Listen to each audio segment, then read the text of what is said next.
ট্রেনে যেতে যেতে ব্যাপারটা যতই ভেবে দেখছিলাম ততই আরো অদ্ভুত লাগছিল। বাস্তব ঘটনা অবশ্য অনেক সময়ই কাল্পনিক গল্পের চেয়ে বিস্ময়কর হয় জানি, তবু যেন এই ব্যাপারটাই বিশ্বাস করতে কিছুতেই প্রবৃত্তি হচ্ছিল না। দুদিন আগেই বিমলের সঙ্গে আমার মেসের ঘরে প্রায় 1টা পর্যন্ত জেগে তুমুল তর্ক করেছি। শেষ পর্যন্ত এ বয়সে তর্কাতর্কি যা পরিণাম হয় তাও আমাদের বচসায় হয়েছে। দুজনেরই জেদ ও রাগ বেড়ে গেছে এবং পরস্পরকে যা তা বলে যুক্তির অভাব পূরণ করেছি। আমি বলেছি, যেমন বুনোদের দেশে জঙ্গলের মাঝে থাকিস তেমনই জঙ্গলি বুদ্ধিও হয়েছে। বিমল বলেছে, হ্যাঁ, শহরের মাঝখানে ইলেকট্রিক লাইটের তলায় বসে বড় বড় ডায়লগ মারতে সবাই পারে। এক রাত ভেরেন্ডির জঙ্গলের ধারে ওই মহুরিকুটিতে কাটাতে পারলে বুঝতাম। এসে উঠে বলেছিলাম, আরে কাটাবার কি দরকার, তোর ভূত শহর আর ইলেকট্রিক লাইটকেই বা ডরায় কেন? বেছে বেছে যত পোড়ো বাড়ি আর জঙ্গলে না থেকে সেই বা তো এখানে এলেই পারে। বিমল চটে উঠে জবাব দিয়েছে, তার দায় পড়েছে, ভূত আছে এই কথা তোর কাছে প্রমাণ করার জন্য তার তো আর মাথা ব্যথা নেই। বিমলকে আরো রাগিয়ে দিয়ে বলেছি, তার না হোক তোর তো আছে। তুই নিজে কোনোদিন মাহুরি কুঠি নাকি মুহুরি কুঠিতে তাকে দেখেছিস? রাত তো অবশ্যই কখনো কাটাইনি, তবে বাইরে থেকে যা দেখেছি তাই যথেষ্ট। আমি এ কথার উত্তরে এমনভাবে বিদ্রুপের স্বরে ও বলেছি যে বিমল মর্মাহত হয়ে চুপ করে গেছে। খানিক বাদে শুধু গম্ভীর মুখে বলেছে, সাহস থাকে তো একবার সেখানে যাস। আমি ব্যঙ্গ করে বলেছি, গেলে অন্তত মাহুরি কুঠির বাইরে থাকবো না। পরের দিন সকালে অবশ্য আমাদের এই তর্ক নিয়ে মন কষাকষির কোনো চিহ্ন আর ছিল না। বিমল সকালে ট্রেনেই তার কাজের জায়গায় চলে যাবে। আমি স্টেশনে তাকে তুলে দিতে গিয়েছিলাম। আগের রাতে তর্কের কথা দুজনে ভুলেও একবারও উত্থাপন করিনি, কিন্তু কে জানতো সে তর্কের জের অমন করে মেটবার নয়। দুদিন বাদেই আমাকে সত্যি সত্যি ভেরেন্ডির জঙ্গলের উদ্দেশ্যে রওনা হয়ে পড়তে হবে, তাই বা কে ভেবেছিল? বিমল চলে যাওয়ার পর একটা রাত পার হতেই দুপুরবেলা হঠাৎ টেলিগ্রাম পেয়ে স্তম্ভিত হয়ে গেছি। বিমল মরণাপন্ন, এক্ষুনি আমার যাওয়া দরকার। টেলিগ্রামের মর্ম এই, যাওয়া যে দরকার সেই বিষয়ে কোনো সন্দেহ নেই, কিন্তু যাওয়া সোজা নয়। ছোটনাগপুরের একটা নগণ্য স্টেশনে নেমে মাইল 10-12 গেলে ভেরেন্ডির জঙ্গল পাওয়া যায়। এই জঙ্গলের মাঝখানে একটা পুরনো তামার খনিকে নতুন করে আবিষ্কার করে আজ 2 বছর বিমল সেখানে কাজ করছে। সেই নির্বন্ধ পুরীতে যে সমস্ত কুলি মজুর নিয়ে সে দিন কাটায়, সাংঘাতিকভাবে অসুস্থ হয়ে পড়লে তারা যে কোনো সাহায্যই করতে পারবে না, এটা ভালো করেই বুঝতে পারছিলাম। টেলিগ্রাম পাওয়ার পরই বিকেলে রওনা হয়ে পড়েছি। ভেরেন্ডির জঙ্গলে বিমলের নিমন্ত্রণ এভাবে রক্ষা করতে যেতে হচ্ছে ভেবে সত্যি অদ্ভুত লাগছিল, আর বিরক্তি লাগছিল যেতে এমন দেরি হওয়ায়। যে স্টেশনে নেমে ভেরেন্ডির জঙ্গলে যেতে হয় অত্যন্ত নিকৃষ্ট ধরনের প্যাসেঞ্জার ছাড়া আর সব গাড়ির কাছেই তা অস্পৃশ্য। তাই বাধ্য হয়েই প্যাসেঞ্জারেই চাপলেও তার শামুকের মতো গতি ক্রমশই অসহ্য হয়ে উঠেছিল। এতক্ষণে কি যে বিপদ সেখানে হচ্ছে কে জানে। বিমল অত্যন্ত শক্ত ধাতের ছেলে, সহজে সে কাতর কিছুতেই হয় না। সেই সুদূর জঙ্গলে একলা আজ সে 2 বছর যেভাবে বাস করে আসছে, তা থেকে তার কাঠামোর পরিচয় পাওয়া যায়। সুতরাং অত্যন্ত বিপদে না পড়লে সে যে আমায় তার করতো না এ বিষয়ে কোনো সন্দেহ নেই। কিন্তু এরকম গদাই লস্করি চালের গাড়িতে আমি সেখানে পৌঁছবই বা কখন, আর তাকে সাহায্যই বা করব কি? বিকেলবেলা যে গাড়ি রওনা হয়েছিল সমস্ত রাত গুটি গুটি করে চলে ভোর প্রায় 4টের সময় টিনের চাল দেওয়া অত্যন্ত আটখুঁটে চেহারার একটি স্টেশনে সে গাড়ি আমায় নামিয়ে দিল।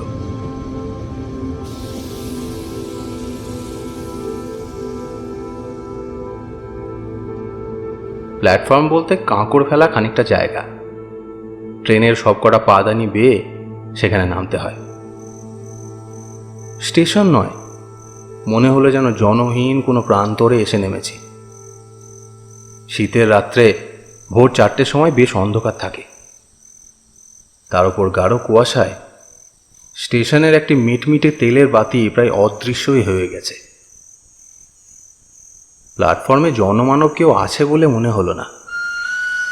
মিনিটখানেক থেমে গাড়িটা স্টেশন ছেড়ে চলে যেতেই তার নির্জনতা আরও যেন ভয়াবহ হয়ে উঠল। ট্রেনের আলোয় ও আওয়াজে নিজের নিঃসঙ্গতা এতক্ষণ এমন স্পষ্টভাবে বুঝতে পারিনি। কিন্তু এই স্টেশন থেকে বেরোতে তো হবে। ভেরেন্ডি জঙ্গলের রাস্তা এখান থেকে 10-12 মাইল দূর, এইটুকুই মাত্র জানি। কোন দিকে যে যেতে হবে সে সম্বন্ধে কোনো ধারণাই নেই। জিজ্ঞাসাই বা করি কাকে? টিকিট চাইতেও তো কেউ আসে না। স্টেশনের অস্পষ্ট বাতিটার দিকে এবার এগিয়ে গেলাম। স্টেশনের ঘরে কোনো না কোনো লোক নিশ্চয়ই আছে। সত্যি একেবারে আঁতকে উঠে দাঁড়িয়ে পড়লাম। মানুষ নয়, যেন বাঘের গলার আওয়াজ। পিছন ফিরে কুয়াশায় ঘোলাটে একটা নীল আলো ছাড়া কিন্তু কিছুই প্রথমটা দেখতে পেলাম না। নীল আলোটা আরও একটু কাছে এগিয়ে আসার পর বিশাল একটা বস্তার মতো জিনিস অস্পষ্টভাবে দেখা গেল। জিনিসটা বস্তা নয়, মানুষের মাথা। প্রকাণ্ড কমফটার ও তার উপর কম্বল জড়িয়ে অত বড় হয়েছে।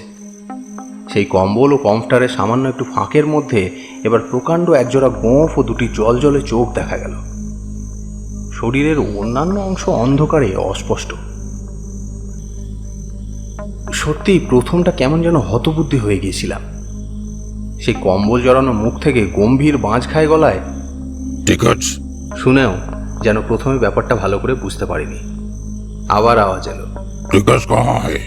এবার ব্যস্ত সমস্ত হয়ে পকেট থেকে টিকিট বার করলাম এবং পর মুহূর্তে ভাল্লুকের মতো একটা মোটা লোমওয়ালা হাত হঠাৎ অন্ধকার থেকে যেন বেরিয়ে এসে আমার হাত থেকে সেটা কেড়ে নিল মনে হলো। সাহস করে এবার জিজ্ঞাসা করলাম, এই ভেরেন্ডির জঙ্গলের রাস্তাটা কোন দিকে বলতে পারেন? নীল আলোটা দূরে সরে যেতে শুরু করেছিল ইতিমধ্যে। সেটা থামলো এবং কুয়াশার ভেতর থেকে শোনা গেল সবিস্ময় প্রশ্ন, এই ভেরেন্ডির জঙ্গল যেখানে তামার খনি আছে? নীল আলোটা আমার কাছে সরে এলো। কমফটার ও কম্বলের বস্তার তলা থেকে দুটি চোখ আমায় তীক্ষ্ণ সবিস্ময় দৃষ্টিতে লক্ষ্য করছে। বুঝতে পারলাম ব্যাপারটা কি। হঠাৎ উধর মত জানা শুনে চমকে উঠলাম এবং কিছু জিজ্ঞাসা করবার পূর্বেই বিমূঢ় হয়ে দেখলাম লোকটা চলে যাচ্ছে। পর মুহূর্তে নীল আলোটাই হঠাৎ বোধহয় নিভে গেল। অন্ধকারে অন্তত আর কিছু দেখা গেল না। কিন্তু আমার এখন প্ল্যাটফর্মে দাঁড়িয়ে থাকলে তো চলবে না। স্টেশনের সেই আলোটি লক্ষ্য করে আবার এগিয়ে গেলাম। সেই আলোর কাছেই বাইরে বেরোবার গেটটা পেয়ে তবু আশ্বস্ত হওয়া গেল। পাশেই স্টেশনের একটি মাত্র ঘর। ভেতর থেকে টেলিগ্রাফের টরে টক্কা আওয়াজ আসছে। গেট দিয়ে বেরোতে বেরোতে কৌতূহল ভরে একবার জানলা দিয়ে উঁকি মেরে সত্যি বিস্মিত হলাম। একটা কুলি বা চাপরাশিও সেখানে নেই। বাইরেও কুয়াশাচ্ছন্ন অন্ধকার। শুধু একটা অস্পষ্ট পায়ে চলা পথের ধূসর ধোঁয়াটে রেখা কোনো রকমে চেনা যাচ্ছে। আপাতত আর কোনো পথ না দেখতে পেয়ে সেইটিকে অনুসরণ করাই যুক্তিসঙ্গত মনে হলো। খানিক বাদেই অন্ধকার কেটে গেলে আর ভাবনার কিছুই থাকবে না। তখন কাউকে জিজ্ঞাসা করে নিলেই চলবে। কিন্তু আকাশ পরিষ্কার হওয়া সত্ত্বেও কাউকে জিজ্ঞাসা করবার সুবিধা কিছুই হলো না। এরকম নির্জন পথ কোথাও আছে বলে জানতাম না। চারিধারে বিশাল ঘন জঙ্গল, একেবারে নিস্তব্ধ। মানুষ দূরের কথা, এই ভোরের বেলা একটা পাখির আওয়াজও সেখানে শোনা যাচ্ছে না। সৌভাগ্যের কথা, জঙ্গলের মধ্যে পায়ে চলার দু একটা রেখা ছাড়া এ পথ কোথাও দুভাগ হয়ে যায়নি। ঘণ্টা চারেক চলার পর পথ ক্রমশ উপরে উঠছে বুঝতে পারলাম। জঙ্গলও সেখানে আরও নিবিড়। একটা চড়াই পার হয়ে দূরে একটা পাথুরে ঢিবির ধারে ছোট একটা বস্তির মতো দেখতে পাওয়া গেল। সেই বস্তির পেছনে একটা বিশাল ভাঙা পোড়ো বাড়ি পাথুরি ঢিবির সঙ্গে পাল্লা দিয়ে জঙ্গলের উপরে মাথা তুলেছে। আরও খানিকটা কাছে গিয়ে যন্ত্রপাতি ইত্যাদি চিহ্ন পেয়ে বুঝলাম সেইটাই খনি। কিন্তু এখানেও যে জনমানব নেই। খোলা চালের ঘরগুলির অধিকাংশই সকালবেলাতেও বন্ধ। টালিতে ছাওয়া বাংলো প্যাটার্নে একটা বাড়ি তার মধ্যে দেখতে পেয়ে সেইটাই বিমলের থাকবার জায়গা হবে মনে করে দরজায় গিয়ে কড়া নাড়লাম। কোনো সাড়া শব্দ নেই। দরজায় মৃদু একটা ধাক্কা দিতেই সেটা খুলে গেল। সামনেই বসবার ঘর, কয়েকটা বেতের চেয়ার, একটা টেবিল পাতা। পেছন দিকে ভেতরের দিকের দরজায় পর্দা ঝুলছে। এ ঘরেও কেউ নেই। পর্দাটা সরিয়ে ভেতরে ঢুকতে যাচ্ছি, এমন সময়ে পেছনে পদশব্দ শুনে চমকে পেছনে ফিরে তাকালাম। চমকে উঠবার কথা বটে। প্রায় 6 ফুট লম্বা, অত্যন্ত রোগা ও সরু যে লোকটি ঘরে ঢুকেছে, বিজ্ঞাপনের ব্যঙ্গচিত্র ছাড়া এমন এমন চেহারা কোথাও চোখে পড়েনি। জিজ্ঞাসা, বিমলবাবু কোথায় আছেন বলতে পারো? कौन बाबू? বিমলবাবু, আমি তার অসুখের টেলিগ্রাম পেয়ে আসছি। কেমন আছেন এখন? इंजीनियर बाबू को चाहिए। বলে লোকটা হাতের ও মুখের অপরূপ একটা ভঙ্গি করলে। কিছু বুঝতে না পেরে বললাম, ওহো, তোমার ওই ইঞ্জিনিয়ার বাবুই হলো, কিন্তু তিনি কোথায়? লোকটা আমার দিকে খানিক অদ্ভুতভাবে তাকিয়ে যা বললে তার মর্ম বুঝতে আমার মিনিট 2 লাগলো, এবং তারপর স্তম্ভিত হয়ে আমি ঘরের একটি চেয়ারে বসে পড়লাম। ধীরে ধীরে তারপর সমস্ত ব্যাপারই শুনলাম। আমি টেলিগ্রাম পেয়ে যখন ট্রেনে রওনা হয়ে পড়েছি, তখন বিমল এ জগৎ থেকেই রওনা হয়ে গেছে। সবচেয়ে আঘাত পেলাম যেভাবে সে মারা গিয়েছে তার বিবরণ শুনে। এক হিসেবে আমি তার মৃত্যুর জন্য দায়ী, কারণ কোনো অসুখে বিমল মারা যায়নি। তার মৃত্যু অত্যন্ত রহস্যজনক। কলকাতা থেকে ফিরে এসে বিমল বোধহয় আমার বিদ্যুৎ স্মরণ করেই জেদের বসে মাহুরি কুঠিতে সমস্ত রাত একলা কাটায়। তার সঙ্গে যারা কাজ করে তারা সকলেই মানা করেছিল, কিন্তু সে শোনেনি। শেষ রাত্রে অদ্ভুত একটা গোঙানি শুনে তার বেয়ারা রামদিন ঘর থেকে বেরিয়ে এসে বাইরের মাঠে বিমলকে অচৈতন্য অবস্থায় পড়ে থাকতে দেখে। ধরাধরি করে তাকে ভেতরে তুলে আনার পর দেখা যায় তার মাথায় গভীর আঘাতের চিহ্ন, গায়েও নানা জায়গায় দাগ আছে। সে নিজেই পড়ে যাক বা কেউ তাকে ফেলে দিয়ে থাকুক, কোনো উঁচু জায়গা থেকে পড়ার দরুন যে তার মাথায় দারুণ চোট লেগেছে এই বিষয়ে কোনো সন্দেহ ছিল না। অনেক সেবা শুশ্রূষার পর সকালের দিকে আধ ঘন্টা খানেক তার জ্ঞান হয়েছিল। সেই সময়েই সে আমাকে টেলিগ্রাম করতে বলে, কিন্তু তারপর উন্নতির বদলে ক্রমশ তার অবস্থা খারাপের দিকে যেতে থাকে। বিকেল 4টের সময় সে মারা যায়। এদেশের লোকের, বিশেষত অশিক্ষিত কুলি মজুরদের কুসংস্কার অত্যন্ত বেশি। তাদের ইঞ্জিনিয়ার বাবুকে ভূতেই যে ফেলে দিয়েছে এই বিষয়ে তাদের কোনো সন্দেহ নেই। সেই জন্য বিমলের মৃত্যুর পর তার সৎকার করেই তারা সদল বলে খনির বস্তি থেকে চম্পট দেয়। আমি সেই জন্যই সকালে এসে কাউকে কোথাও দেখতে পাইনি। বেচারা রামদিনও পালিয়েছিল। যাওয়ার সময় তবু বুদ্ধি করে সে স্টেশনে আমার ঠিকানায় আরেকটা তার করে দেয়। আগেই রওনা হওয়ার দরুন আমি সে তার পাইনি। যে স্টেশন মাস্টার সে তার নিজের হাতে পাঠিয়েছিল, তার অদ্ভুত আচরণের ও কথাবার্তার মানে এবার যেন একটু বোঝা গেল। যার কাছে সমস্ত খবর পেলাম, ব্যঙ্গচিত্রে চেহারার মতো চেহারার অদ্ভুত সেই লোকটি রামদিন। আজ সকালবেলা সে সাহস করে বাবুর জিনিসপত্রের তদারক করতে, কিংবা চুরির মতলবে যে কারণেই হোক, ইঞ্জিনিয়ার বাবুর কুঠিতে এসেছে।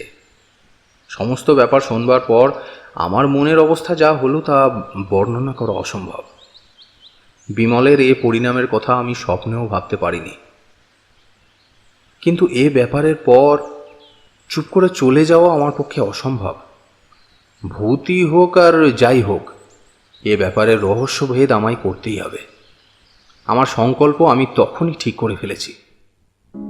ভেরেন্ডির জঙ্গল থেকে নিকটস্থ থানা প্রায় 1 বেলার পথ। দুপুরে রামদিনকে সেখানে খবর দিয়ে পাঠিয়ে আমি রাতের জন্য প্রস্তুত হতে লাগলাম। আর কিছুর জন্য না হোক, অন্তত বিমলের কাছে দেওয়া আমার প্রতিশ্রুতি রাখবার জন্যই মাহুরি কুঠিতে একটা রাত আমায় কাটাতেই হবে। তার জন্য আয়োজন অবশ্য বেশি কিছু করবার নেই, শুধু একটা জোরালো বৈদ্যুতিক টর্চ ও একটা ছোট লোহার রডই আমি সঙ্গে নেব ঠিক করলাম। সন্ধ্যের আগে রামদিনের ফিরে আসার কথা, কিন্তু রাত প্রায় 7টা হয়ে গেলেও তার কোনো পাত্তা পাওয়া গেল না। মুখে আমায় কথা দিলেও ভূতের ভয়ে সে যে শেষ পর্যন্ত সরে পড়েছে সেটা বুঝতে পারলাম। কিন্তু পুলিশের লোকেরও দেখা নেই কেন? রামদিন কি থানায় খবরও তাহলে দেয়নি? জঙ্গলের মাঝে পরিত্যক্ত খনির বস্তিতে আমি সম্পূর্ণ একা। রাত 9টা বাজবার পর আর অপেক্ষা করতে পারলাম না। পুলিশের লোক আসুক বা না আসুক, মাহুরি কুঠিতে একাই আমায় যেতে হবে।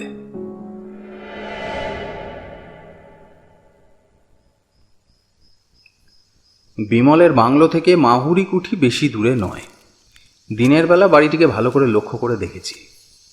প্রকাণ্ড দোতলা 2 মহলা কুঠি। কি খেয়ালে যে এখানে অত বড় বাড়ি কেউ নির্মাণ করেছিল বোঝা কঠিন। বাড়িটির অবশ্য অত্যন্ত ভগ্ন দশা। বড় বড় গাছ তার দেওয়াল ভেদ করে বেড়ে উঠেছে। বাইরের দিকের ঘরগুলির জানালা দরজার চিহ্ন আর নেই। এই শুকনো দেশেও ভেতরের ঘরগুলিতে শ্যাওলা ও আগাছা জন্মেছে প্রচুর। ভাঙা দেউড়ি দিয়ে বাইরের মহল পার হয়ে গেলে ভেতরের বিশাল মহলে উপর নিচে অসংখ্য গোলক ধাঁধার মতো যে সমস্ত ঘর পাওয়া যায়, দিনের বেলাতেও সেগুলি অন্ধকার। দরজা জানালা অধিকাংশেরই নেই, যেগুলির আছে সেগুলিও কবজা থেকে খুলে পড়েছে। আসবাবপত্র অনেক ঘরে এখনও অত্যন্ত জীর্ণ অবস্থায় টিকে আছে, শুধু বোধহয় ভূতের ভয়ে চোরও সেখানে প্রবেশ করেনি বলে। অমূলক ভয় আমার নেই, তবুও টর্চ হাতে বাইরের দেউড়ি দিয়ে মাহুরি কুঠিতে প্রবেশ করবার সময় নিজের অনিচ্ছা সত্ত্বেও গা যে ছমছম করে উঠেছিল তা স্বীকার করতে বাধ্য হচ্ছি। এমন গাঢ় জমাট অন্ধকারের সঙ্গে পরিচয় আমার সত্যি কখনো হয়নি। টর্চের আলোতে যেন সব বলে তাকে কেটে বের করতে হচ্ছে। বাইরের মহলের উপর নিচে সমস্ত ঘরগুলো ঘুরে দেখে ভেতরের মহলে ঢুকলাম। নিচের ঘরগুলোর দুর্দশা অত্যন্ত বেশি। আগাছায় মেঝে প্রায় ছেয়ে গেছে। ইট সুরকি পাথর জায়গায় জায়গায় পড়ে আছে স্তূপাকৃতি হয়ে।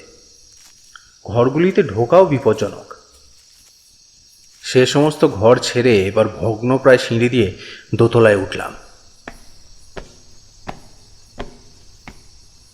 দোতলার ঘরগুলি এখনো অনেকটা ভালো অবস্থায় আছে। একটার পর একটা ঘর টর্চের আলোয় ভালো করে পরীক্ষা করে যেতে যেতে কিন্তু অস্বাভাবিক কোনো কিছুই দেখতে পাচ্ছিলাম না। বিমলের মৃত্যু রহস্য এ বাড়ির সঙ্গে জড়িত না থাকলে অনায়াসে মনে করা যেত যে নেহাত কুসংস্কারের দরুন এখানকার লোক এই পোড়ো বাড়িটাকে এমন বিভীষিকাময় করে তুলেছে। বাড়িটির একটি বিশেষত্ব অবশ্য আগেই উল্লেখ করেছি। ঘরগুলি এমন বিশৃঙ্খলভাবে সাজানো, যেখানে সেখানে দরজা ঘুলগুলি প্রভৃতি এমনভাবে বসানো যে সব শুদ্ধ একটা বিরাট গোলক ধাঁধা বলে মনে হয়। এক ঘর থেকে আরেক ঘরে যেতে যেতে পথ গুলিয়ে ফেলবার সম্ভাবনা এখানে অত্যন্ত বেশি। সম্প্রতি সত্যি তাই গুলিয়ে ফেলেছি বলে মনে হচ্ছিল। খানিক আগে যে ঘর ছেড়ে গেছি সেই ঘরেই আবার ঘুরে এসে সব বিস্ময়ে যেন দাঁড়িয়ে পড়েছি। ওপরে উঠবার সিঁড়িটাও যে ঠিক কোন দিকে হবে ঠিক বুঝতে পারছিলাম না। খানিক চুপ করে দাঁড়িয়ে থেকে মাথাটা ঠিক করে নিয়ে আবার এগুতে যাব এমন সময় পায়ে যেন কি একটা ঠেকলো। টর্চের আলো সেখানে ফেলে অত্যন্ত বিস্মিত হয়ে গেলাম। জিনিসটা আর কিছু নয়, একটা চামড়ার ব্যাগ। কিন্তু এই ব্যাগটির সঙ্গে আমি পরিচিত। কলকাতায় বিমলের কাছে আমি এটা দেখেছি এবং তার সুন্দর চামড়ার কাজের প্রশংসা করেছি। ব্যাগটা কুড়িয়ে নিয়ে খুলে ফেলে আরও আশ্চর্য হয়ে গেলাম। ব্যাগের ভেতরের একটি খোপে সুতো দিয়ে বাঁধা একতারা কড়কড়ে নতুন 10 টাকার নোট, আর একটি খোপে খুচরো কয়েকটি টাকা পয়সা ও একটি ছোট কাগজের টুকরো। এই কাগজের টুকরোটি দেখেই আমি চিনলাম নিজের হাতে বিমলকে এই কাগজে আমার ঠিকানা আমি দিয়েছিলাম। বিমল তার মৃত্যুর আগের রাত্রে এই ঘরে যে ঢুকেছিল এ বিষয়ে আর কোনো সন্দেহই নেই। কিন্তু এই ব্যাগ তার পকেট থেকে পড়লই বা কী করে? আর কোনো শত্রুর হাতে যদি তার প্রাণ গিয়ে থাকে, তাহলে তারা এই ব্যাগ ছোঁয়নি বা কেন? টর্চের আলোয় ঘরটা এবার আমি খুব ভালো করে তন্ন তন্ন করে দেখলাম। ঘরটি আকারে বেশ বড়, অন্যান্য ঘরের চেয়ে আসবাবপত্র একটু বেশি। দুটি ভাঙা তক্তাপোষ, একটি পা ভাঙা টেবিল, দেওয়ালে লাগানো একটা কাঠের উইয়ে খাওয়া বড় আলমারি ছাড়া খুচরো আরও অনেক জিনিস ঘরময় ছড়ানো, কিন্তু বিমলের আর কোনো চিহ্ন সেখানে পেলাম না। এমনকি কাল যে সে এখানে ছিল তার কোনো পরিচয়ও না। তবু এই ঘরেই রাতটা কাটাবার সংকল্প আমি তখন করে ফেলেছি। রাত কাটাবার ব্যবস্থা আমার করাই ছিল। পকেট থেকে মোমবাতি বের করে ভাঙা একটা তক্তাপোষের উপর রেখে জেলে ফেললাম। টর্চের আলো তো সারা রাত জ্বালা যায় না। বাতিটা জেলে তক্তাপোষের উপর বসতে গিয়ে কিন্তু উঠে পড়তে হলো। পাশের ঘরে হঠাৎ হুড়মুড় করে কি একটা ভারী জিনিস পড়ে যাওয়ার শব্দ। এতক্ষণ এই পোড়ো বাড়িতে এই ধরনের কোনো শব্দই শুনিনি। টর্চটা তুলে নিয়ে পাশের ঘরে গিয়ে কিন্তু প্রথমটা একেবারে বিমূঢ় হয়ে গেলাম। হুড়মুড় করে পড়বার মতো কোনো জিনিস সেখানে নেই, অথচ আমি স্পষ্ট সে শব্দ শুনেছি। হতভম্ব হয়ে খানিকক্ষণ দাঁড়িয়ে থেকে আবার আগের ঘরে গিয়ে ফিরলাম। বাতিটা কেমন করে ইতিমধ্যে নিভে গেছে কে জানে। দেশলাই বের করে আবার সেটা জ্বালতে গিয়ে আর জ্বালা হলো না। বাইরের বারান্দায় চটি পায়ে দিয়ে ফটফট করে চলার স্পষ্ট শব্দ। ঝড়ের মতো এবার ঘর থেকে বেরিয়ে পড়লাম। টর্চ ফেলবার আগেই কিন্তু শব্দটা গেছে থেমে। টর্চ ফেলে অবাক হয়ে দেখলাম সত্যি দুটো মানধাতার আমলের শুকনো চিমড়ে ছেঁড়া বিহারি চটি সেখানে পড়ে রয়েছে। না, ভয় তখনও আমি পাইনি, বরং কোনো দুষ্ট লোকের কারসাজি যে এর ভেতরে আছে এই সন্দেহেই আমার তখন দৃঢ় হয়েছে। সে কারসাজি সমুচিত শাস্তি দিতে হবে। চটি দুটো হাতে করে তুলে নিয়ে আবার ঘরে ফিরলাম এবং বাতি জেলে গ্যাঁট হয়ে ভাঙা তক্তাপোষের ওপর বসলাম ঘটনার পরিণতি দেখবার জন্য। ভুতুরে চটি যদি হয় তো আমার চোখের সামনেই চলুক দেখি। মিনিট 10 কোনো কিছুই হলো না। ভুতুরে চটির ক্ষমতার বর দেখে নিজের মনেই হাসছি। এমন সময় সত্যি সমস্ত গায়ে কাঁটা দিয়ে উঠল। চুপি চুপি আমার পেছনে কে যেন স্পষ্ট আমার নাম ধরে ডাকলো। এবার মোমের বাতিতে ঘরে তেমন আলো না হলেও সব পরিষ্কার দেখা যাচ্ছে। পেছনে কেউ কোথাও নেই, তবে তবে শব্দ এলো কোথা থেকে? আমার মনের ভুল, কিন্তু মনের এরকম ভুল হওয়া তো ভালো লক্ষণ নয়। ভয় পেয়ে যাদের মাথা খারাপ হয়ে যায় তারাই চোখে নানা রকম ভুল দেখে, কানে নানা রকম আওয়াজ শোনে বলেই তা জানি। না, আরো সতর্ক এবং সজাগ হয়ে থাকতে হবে। এবার নিজের মনের ভুলে ভয় পাওয়ার মতো লজ্জাকর ব্যাপার আর কিছু হতে পারে না। হাতের ঘড়িটার দিকে চেয়ে দেখলাম রাত প্রায় 12:30। এতক্ষণ শুধু ঘরগুলো ঘোরাফেরা করতেই কেটে গেছে, বুঝতেই পারিনি। শীতকালের ভোর হতে এখনো প্রায় 6 ঘন্টা বাকি। এই 6 ঘন্টায় শুধু ঘুমে চোখ না জড়িয়ে আসে এইটুকুই দেখতে হবে। বসে থাকলে পাছে ঘুম আসে বলে এবার ঘরে পায়চারি করবার জন্য উঠে দাঁড়ালাম। কিন্তু কি আশ্চর্য, আমার প্রত্যেক পা ফেলার শব্দের সঙ্গে সঙ্গে বাইরে যেন আরেকটা শব্দ শোনা যাচ্ছে।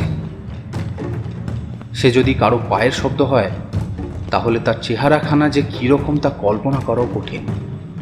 বারান্দায় একটা হাতি হাঁটলেও বোধহয় অমন শব্দ হতো না। পায়চারি করতে করতে ইচ্ছে করে একবার থমকে দাঁড়ালাম। বাইরের শব্দও গেল থেমে। আবার চলতে শুরু করার সঙ্গে সঙ্গেই সে শব্দ শোনা গেল। এবার বাইরে ব্যাপারটা দেখতে যেতেই হলো। টর্চ নিয়ে সমস্ত পথটা কিন্তু তন্ন তন্ন করে বৃথাই খুঁজে দেখলাম। ফিরে এসে দেখি আলো আবার নিভে গেছে। না, ব্যাপারটা ক্রমশই বিরক্তিকর হয়ে দাঁড়াচ্ছে। দেশলাইটা বার করেছি এমন সময়। আলো জেলো না ভূপেন। মিথ্যে কথা বলে লাভ নেই। সমস্ত শিরদাঁড়া বেয়ে একটা যেন বরফ গলানো জলের স্রোত নেমে গিয়ে সমস্ত শরীর অবশ করে দিয়ে গেল। এ যে স্পষ্ট বিমলের গলা। খানিকক্ষণ শুকনো গলা দিয়ে কোনো আওয়াজ বেরুলো না। তারপর জড়িত স্বরে কোনো রকমে বললাম, কে কে তুমি? আমি আমি বিমল।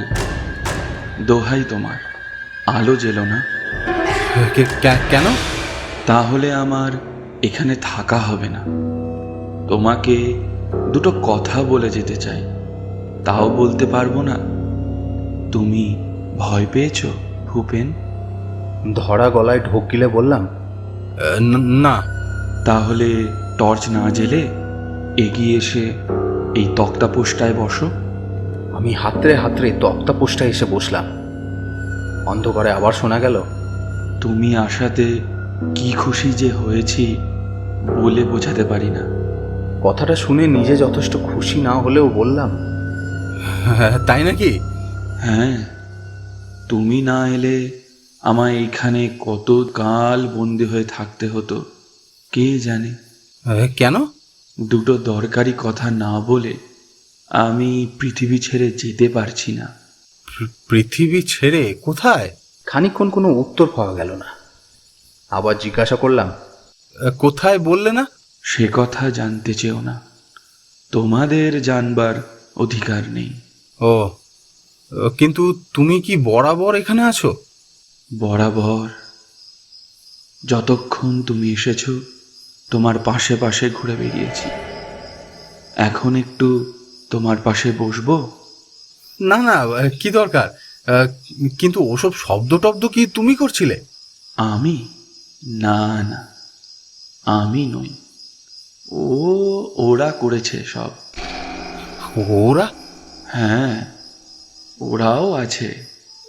ওরা ওই রকম করতে ভালোবাসে, আমার কিন্তু ভালো লাগে না। তবে থামলে কেন? তবে?